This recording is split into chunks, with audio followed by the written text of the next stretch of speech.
kasih kita sharing bersama-sama, nanti bisa juga bareng-bareng sama Ustaz. Izin, nanti banyak pertanyaan saja yang disampaikan, tapi tentunya kami ingin mengenalkan dulu siapa itu Darul Najah, bagaimana Darul Najah, baru kita masuk ke UMKM-nya.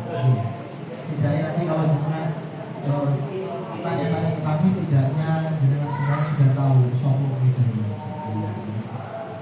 Baik, izin berhasil.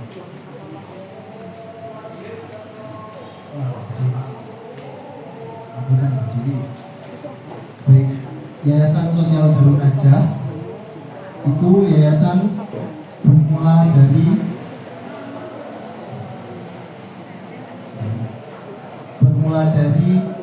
2010, berawal dari rumahnya Bu Silvi.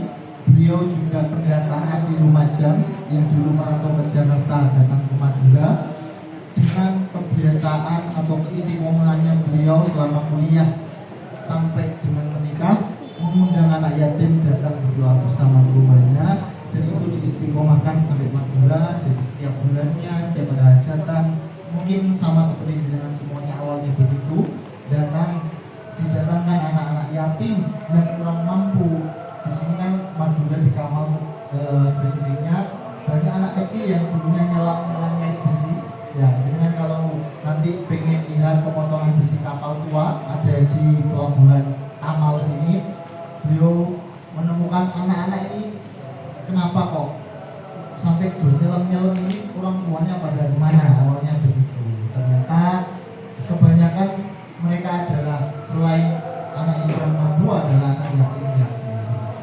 Awalnya, istiqomahannya beliau menggunakan anak yatim dari 2010 ke rumahnya, ternyata bersama gayung dengan bertemu salah satu rekannya Bu Silvi. Di belakang sana ada Bunda Musarufah, ada Bunda Husnul. Awalnya ternyata punya niatan yang sama, selain niatan juga tindakan yang sama untuk menyantuni anak yatim. Berkumpul, berkelanjutan, ternyata tidak ini saja, banyak orang Kamal yang punya niatan yang bareng-bareng, sehingga bunda-bundanya ini kan berawal dari dusun yang berbeda-beda. Maka oleh sebab itu, yang dusun Kamal disuruh nyari anak yatim yang daerah Kamal siapa, ini jadi bunda asuhnya. Yang desa Banyuacu siapa, nyari anak yatim yang jadi bunda asuhnya. Terkumpullah banyak 165 anak yatim. Tentunya rumahnya Bu Silvi yang ada banyak keterbatasan, izin bunda harus menyewa terop segala macam kalau ada acara. Beliau semua menginisiasi membuat tempat di mana bisa berkumpulnya para pengurus yayasan dan juga bersama anak yatimnya. Terbangunlah gedung Yayasan Darul Najah yang dimulai dari 2017 pembangunannya, selesai pun alhamdulillah 2017, namun beroperasi dalam artian bisa digunakan 2018 di sini izin 2017 itu satu lantai depan itu kanopi ini menjadi terasnya kita, karena di sini ini sawah dulu, tegalan. Yang dengan tempat ini awalnya tegalan. Jadi Bu Silvi dan para pengurus hanya bisa membangun satu lantai yang depannya kanopi jadi teras. Kemudian kok anaknya dikumpulkan, kegiatan seperti biasanya bisa berjalan dengan baik. Ternyata sesering kita kumpul dengan anak-anak, problematika anak-anak itu ternyata banyak sekali yang harus kita selesaikan bersama-sama. Mulai dari anak TK yang waktunya sekolah tidak sekolah karena orang tuanya harus kerja, nggak ada yang dampingi. Ada orang tuanya tapi tidak mampu membiayai. Ada juga anak yatim yang tinggal sama paman bibinya, makan seala kadarnya kalau ingat. Nah, itu semua jadi problematika yang menjadikan Yayasan Darul Najah gimana caranya kita bisa melayani anak istimewa ini dengan baik pada umumnya. Nah, itulah Yayasan Darul Najah memfasilitasi apa? Kita memprogramkan namanya pendidikan karakter Islami. Bahasanya begitu, mengikuti tren yang sudah ada saja biar gampang diterima masyarakat. Apa itu? Salah satunya dengan menginap. Nah, anak yatim Yayasan Sosial Darul Najah di sini pengurus memilih tidak mengambil sepenuhnya dari pengasuhan keluarga besar mereka tujuannya apa? Mereka juga harus berkembang tumbuh di keluarga besarnya, tidak boleh ambil alih sepenuhnya. Begitu kan apa? Itu akan berkaitan dengan emosionalnya dia, berkaitan dengan psikisnya dia, berkaitan dengan apalagi masyarakat tidak mungkin semudah itu melepas ya ponanku doan pun tidak bisa menghindari kepentingan konflik, permusuhan atau mempunyai musuh dengan masyarakat pada umumnya. Nah, di sini ada program pendidikan karakter menginap kita semi pondok itu membiasakan saja, kemampuan kita hanya membiasakan saja apa itu menjaga sholat 5 waktunya mulai dari subuh sampai ketemu subuh lagi. Terus siapa kira-kira yang mendampingi? Tentunya beliau semua punya kesibukan, apalagi Bu Silvi, bunda-bunda yang lain. Basicnya adalah beliau sudah punya usaha masing-masing yang tidak mungkin standby 24 jam di sini. Nah, nanti selanjutnya kita membutuhkan siapa yang harus standby di sini. Nah, pendampingannya Yayasan Darun Najah itu apa? Tadi menginap membiasakan mereka dari kecil untuk menjaga sholat 5 waktunya. Pada dasarnya begitu. Tapi di dalamnya kita selingi pendidikan lainnya. Nah, pendampingan hingga dari TK sampai kuliah. Alhamdulillah mulai tahun ini sudah ada 4 anak kami yang kuliah. Itu yang mau ya. Seandainya mereka mau semua, kita bisa kuliah yang lebih banyak. Karena kita kembali lagi tidak bisa memaksakan semua anak punya kemampuan yang beda-beda. Ada yang senang belajar, ono sing gatel pengen segera nyekeli duit ya kan, nyekeli uang, teman-temannya bisa modul, bisa beli HP sendiri segala macam. Nah, itu nanti muncul namanya UMKM yang akan kita lakukan bersama-sama. Nah, kemudian selama di yayasan ini apa yang kita pastikan tadi? Kesehatannya mereka, makanannya mereka kita jamin, sekolahnya juga kita jamin. Kesehatan kita dari mana? Selain kegiatan harian, kita juga ada kerjasama dengan puskesmas. Nah, tujuannya pokoknya anak yatim Darun Najah kalau kartu saktinya Darun Najah segratis-gratisnya. Seandainya dirujuk segala macam, itu bukan tanggung jawabnya puskesmas, tanggung jawabnya pengurus untuk bagaimana caranya nanti di rumah sakit daerah juga bisa gratis. Oke. Nah, ini salah satu selanjutnya adalah kita memerangi kebiasaan masyarakat pada umumnya santunan 100% dari namun seandainya Bu Pak Ketua Forum mengundang anak yatim dapat berkatnya berupa jajan dan santunan segala macam. Itu biasanya dari awal kita kalkulasikan 100% berulang wes gitu ya. Ternyata kita ada anak yatim yang orang tuanya bisa mengelola sampai dari kambing sampai punya sapi banyak dari tabungannya anak yatim tersebut. Ada anak kami yang bajunya sampai seantunan berapa kali pun dari putih jadi mulai pramuka dan coklat gitu ya. Nah, itu tidak bisa. Peran-peran yayasan kita tunjukkan apa? Kita buatkan satu anak satu rekening. Itu butuh namanya mental yang luar biasa. Karena apa? Merubah kebiasaan masyarakat, apalagi ngapunten wonten jenengan ngerti nggih. Wis masalah duit, wis yayasan Darun Najah ngambil anak yatim segala macam. Karena biasanya mboten seperti itu kan nggih. Itu perannya Bu Silvi, perannya bunda-bunda yang lain untuk menjelaskan kepada masyarakat bahwa nggak bisa anak yatim ini ya, di Madura ini luar biasanya adalah kalau hari-hari besar seperti hari sebelum hari Muharram itu bukan 1 hari tapi 1 bulan anak undangan hampir 1 hari 3 kali. Bayangin 30 hari itu belum bulan puasa. Jadi anak-anak yatim Darun Najah bulan Muharram dan bulan puasa rata-rata 1 juta, satu anak bisa 1 juta sampai 2 juta. Bayangin kalau itu nggak dikelola, yang penting anak itu malah jadi berapa sih Pak gitu? Orang tuanya yang menerima. Kami tidak keberatan kalau kemudian anaknya dipantaskan pada umumnya. Ibaratnya santunan ini maunya bajunya minimal 2 atau 3 gitu nih. Bukan 1 sampai ketemu sore, ketemu coklat, ketemu lagi besok dipakai lagi. Hal seperti itu yang kita tata, jadi kita buatkan satu anak satu rekening. Satu anak satu rekening.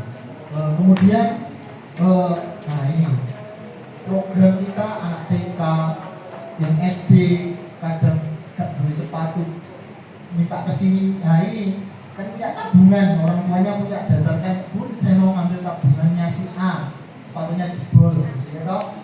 Bu Silvi dengan segala kemampuannya, jangan sampai tabungan ini diambil sebelum dia masuk kuliah atau 17 tahun. Pun kalau sakit gimana? Kalau sepatu jebol gimana? Datang ke sini saya belikan, saya gantikan. Itu kesepakatannya pengurus.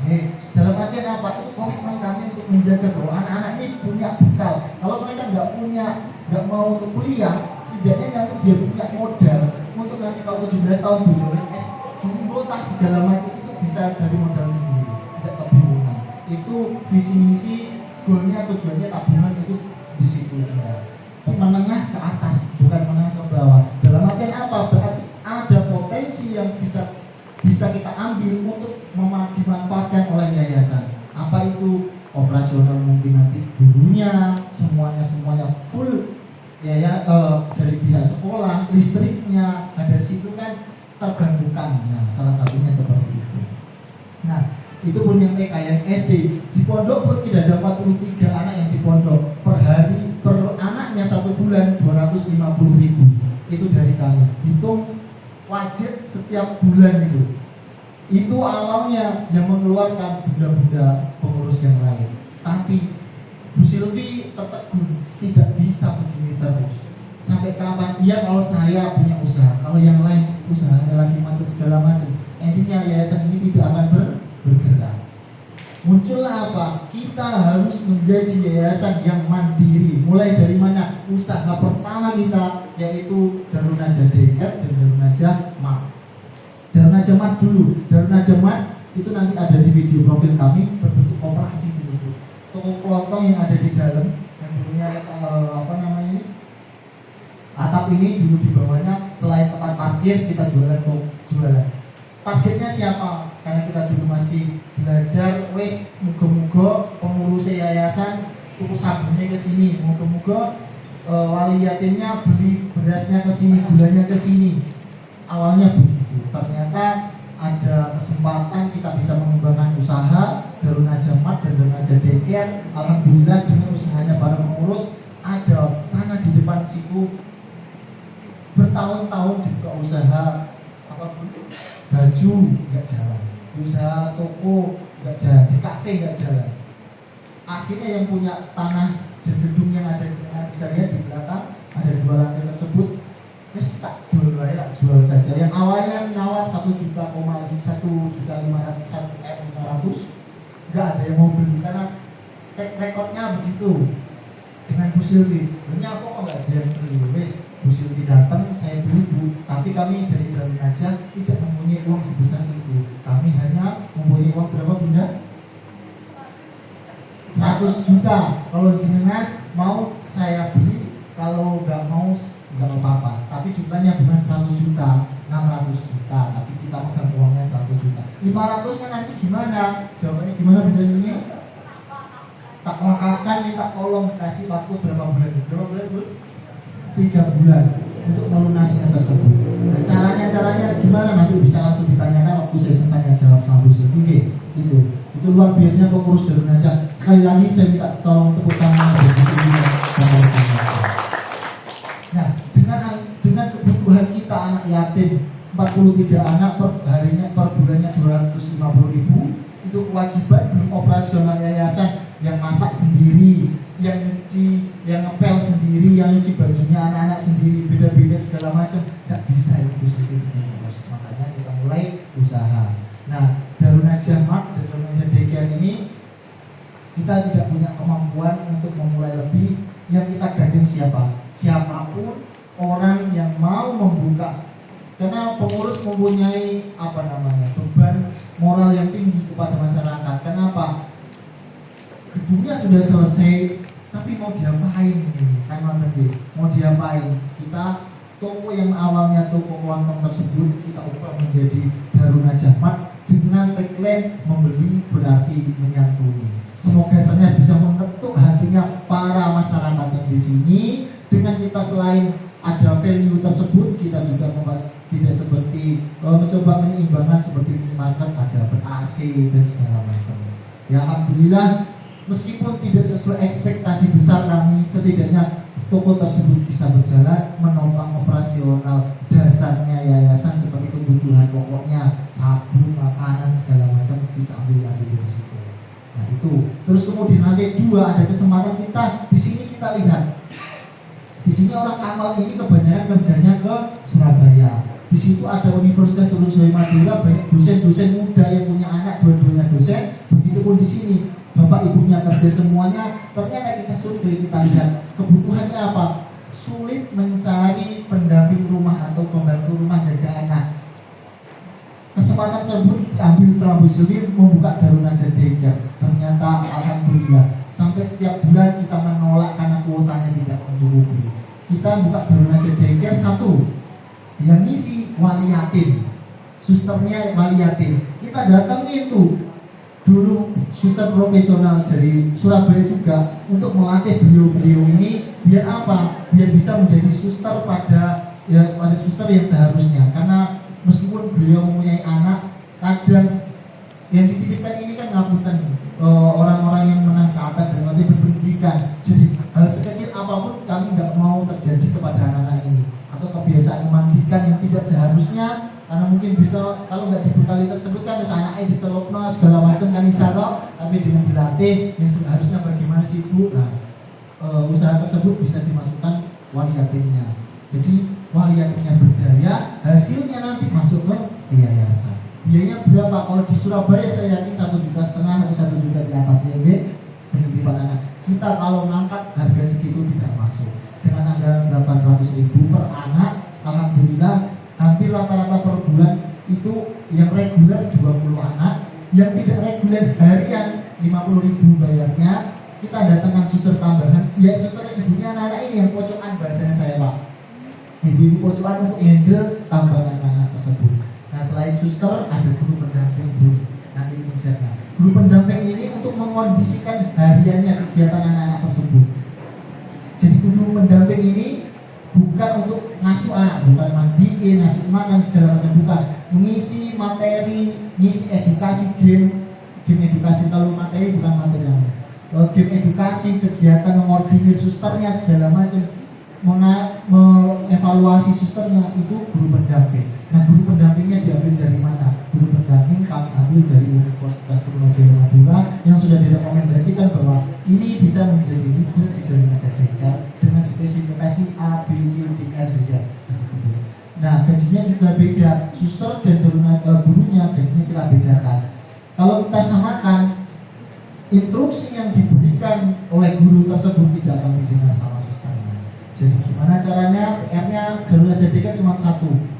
Gimana caranya suster tersebut yang merasa sudah umurnya dewasa, lebih dewasa daripada gurunya, didengarkan suara gurunya oleh susternya.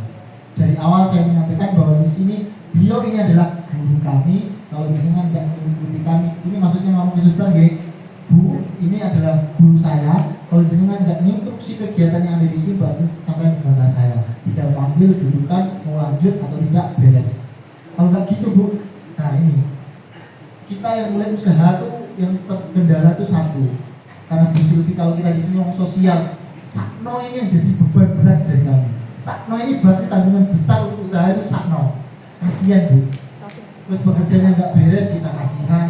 Yang terjadi apa? Kita setiap hari pusing, dapat laporan, dapat report, dapat komplainan segala macam. Sedangkan kita gimana ini diomongin baik-baik, diarahin segala macam, kasih yang nggak berubah, ya. Itu Darun Najat Daycare. Nah setelah Darun Najat Daycare, alhamdulillah kita bisa membuka namanya Sahabat Bakery, kemudian di Besti, Chicken-ku, budu itu dalam bahasa Madura itu apa? Gorengan atau pisang goreng. Terus kemudian Chicken-ku. Nah itu nanti jangan bisa tanyakan ke kami, boleh Bapak lanjut Mbak.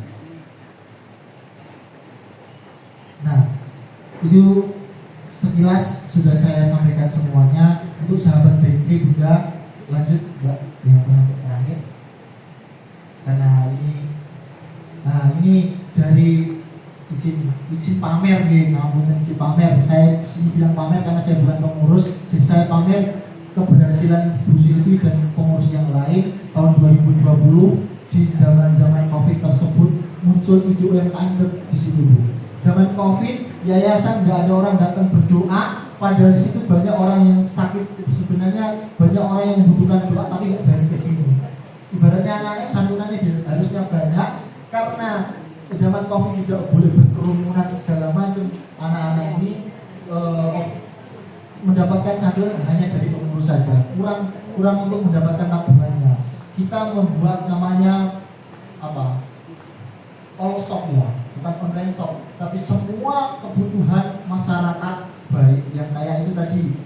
Jangan kalau butuh tenaga harian untuk bersih-bersih bisa panggil kontaknya Darun aja, kami datangkan ibunya yatim, bayar 50.000, 30.000 bagi ibunya yatim, 20.000 masuk ke usahanya yayasan atau koperasi. Begitupun sampai ngambil ban kakaknya yatim pun yang bisa kami koordinir. Mas, ini ada panggilan datang jenengan panggil 30.000, 10.000 nya ke kami, 20.000 nya ke jenengan. Nah, hal-hal tersebut, inisiatif tersebut diapresiasi sama Bu Gubernur di zaman COVID, bisa juga memberikan vaksin kepada lansia. 2020 kita jadi LKS nomor 3 terbaik di Jawa Timur itu 2020. Nah, terima kasih. Kita berkembang lagi 2021. Kita perbaiki yang kurang-kurang, kita menjadi LKS terbaik nomor 1 di Jawa Timur. Itu yang sebelah sana. Itu yang berbeda. Lanjut, Mbak. Nah, sahabat bakery, ini yang seru yang ditunggu jenengan. Nah, kita usaha yang kita bisa sharekan ke jenengan atau kita bisa bekerja sama. Satu, sahabat bakery. Sahabat bakery yang kita bisa tawarkan, satu, titip jual. Produk kami ada 3 kategori. Satu, produk massal. Produk massal itu titip jual roti-roti yang harganya 3.500 atau kita bisa paketan 10.003. Jenengan seandainya nanti punya tempat di lembaganya jenengan, kami bisa supply. Satu, jenengan bisa dapat harga 2.500, tapi jualnya bisa 3.500. BS-nya kami yang terima. BS itu kalau nggak laku, rusak, kami yang terima. Tapi kami kasih harga 2.000, jenengan bisa harga jual 3.500, tapi BS jenengan yang resikonya.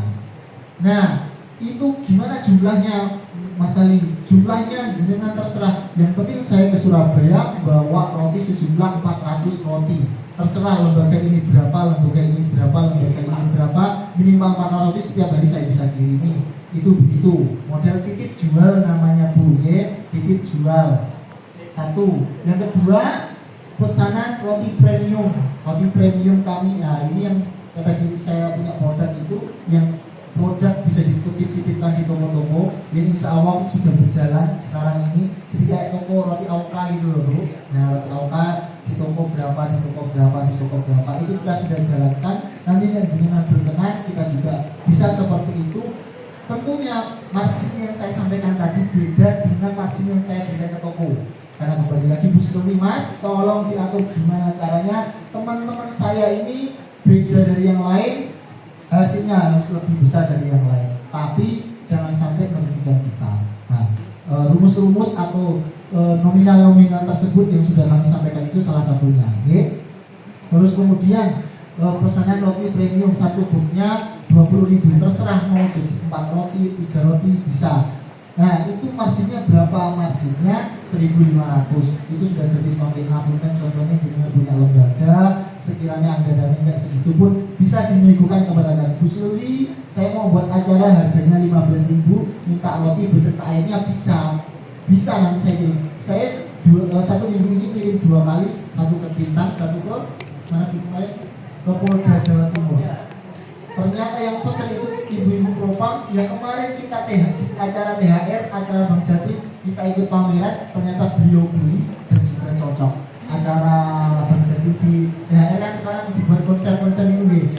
Nah, beliau merasakan roti kita tersebut, ternyata di share ke teman-temannya, kita dapat orderan roti yang jadi oleh-olehnya tersebut nanti yang jenengan bisa cicipi dulu.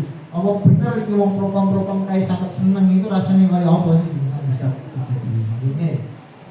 Satu itu jenengan pesanan berapapun kondisikan kepada kami.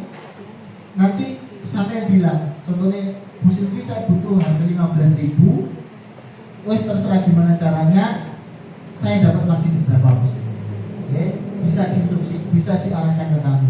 Berapapun nominalnya bisa disampaikan. Itu cara yang kedua. Marginnya jenengan kami sampaikan 1.500 per box. Nah, mulainya begitu. Terus selanjutnya reseller oleh-oleh. Mulai Desember nanti besok di Sinjai, di Sehona, maupun di tempat ziarah-ziarah kami akan membrandingkan diri Sahabat Bakery yang punya produk roti roll, yaitu mulai roll abon, roll coklat, segala macam di situ sudah ada. Dan juga dulu kami membrandingkan diri bahwa roti roll sudah menjadi oleh-oleh khas Madura. Kami sedang bernegosiasi dengan pemerintah ingin mematenkan diri bahwa roti roll ini yang berjenis ini dan merek ini adalah merek Pilih Bakalan Kamal, terutama produknya Sahabat Bakery. Nah, kenapa namanya Sahabat Bakery? Nanti bisa tanya ke Bu Silvi. Ceritanya sangat luar biasa tersebut. Ya, itu Bu reseller jadi bisa jual apa tadi? Titip jual, terus kemudian pesanan, orderan yang jenengan, kegiatan yang jenengan masuk ke kami, jenengan kasih margin, saya kasih margin. Nomor 3 reseller oleh-oleh, nanti produk-produk kami yang sudah nanti saja ini butuh waktu. Tidak mungkin seperti lapis Surabaya yang sudah dikenyal banyak orang jenengan saya titipi segala macam. Itu memang butuh waktu. Nanti kalau kami sudah punya branding, silakan kontak Bu Silvi untuk bisa menerima reseller sebagai reseller kami. Kami untuk reseller ini Bu Silvi sudah menghitungkan semua tadi bilang yayasan atau lembaga, tolong Mas dihitungkan biar margin itu hasilnya lebih banyak daripada yang lain. Karena yang dibutuhkan bukan dirinya saja, tapi untuk orang banyak. Itu resellernya. Nah, per box ini nanti jenengan dapatnya 10.000. Oke, 10.000. Selanjutnya nanti di Sahabat Bakery, kalau jenengan bisa berkomunikasikan lebih, jenengan bisa datangkan ke sini putra yatim jenengan untuk dilatih sama Bu Silvi untuk produk yang harus diajari bagaimana. Ini yang paling penting adalah ini, saya nggak tulis karena ini jenengan harus perhatikan. Bu Silvi, jenengan bisa titipkan putra yang jenengan, putra dalam artian putra asuhnya jenengan yang siap bekerja, dilatih membuat bakery di sini, biar nanti kalau sudah selesai bisa lanjut kita komunikasinya bagaimana kita mau buat nama Sahabat Bakery lagi di sana atau buat branding lain dengan menu yang di sini. Teknisnya kita gampang bisa hitung. Oke. Nah, buat roti itu jumlahnya berapa kita bisa menyesuaikan, modalnya maksudnya modalnya berapa kita bisa menyesuaikan gitu. Terus kemudian chicken. Nah, kalau chicken di sini kita sudah buka franchise, ada beberapa tempat dimulai dari harga 15 juta sampai 50 juta. Detailnya nanti akan kami datang ke lembaganya jenengan masing-masing yang berkenan. Kami kalau menjelaskan 1, 2, 3 sampai di sini, saya yakin sampai asar kita nggak selesai nanti di sini kalau secara detail. Karena ada perhitungan. Kita bisa menyesuaikan Bu. 15, kenapa saya bilang 15 sampai 50 juta? Saya nggak bisa kemudian 35 juta. Ternyata ruangan yang jenengan besar, tempatnya yang akan dibuat usaha besar. Kan emang kalau tidak dimaksimalkan, kita bisa bantu hitung nanti di situ. Terus kemudian Mibesti, jenengan Mibesti juga sama. Di sini franchise-nya 15 sampai 50 juta. Khusus yayasan, paket khusus kami datang ke lembaga, kami hitungkan. Jadi nggak ada patokan berapa, minimal 15 juta sampai 50 juta. Itu. Nah, terus izin share informasi nanti ditanyakan ke Bu Silvi, omsetnya per usaha ini berapa. Itu yang menarik, jangan tanyakan ke Bu Silvi. Detailnya saya tidak tahu. Bu Silvi yang mungkin sudah jelas karena kami hanya tim lapangan, tim laporan keuangan dan segala macamnya Bu Silvi dan teman-teman. Lanjutnya. Itu gambaran usaha kami coba memaksimalkan ruangan gedung yang sesempit itu atau luasannya sesempit itu kita maksimalkan, usaha-usaha yang sudah kita lakukan kita jalankan. Itu atau sekarangku bahasa orang dulu meskipun tidak saya orang Madura juga keliru bahasanya gitu Pak. Terima kasih. Silakan selanjutnya bisa dilanjutkan sama Bu Sylvie sama bunda-bunda yang lain. Izin Bunda Mus sama bunda yang lain bisa duduk di sini. Bud, duduk di sini Bunda.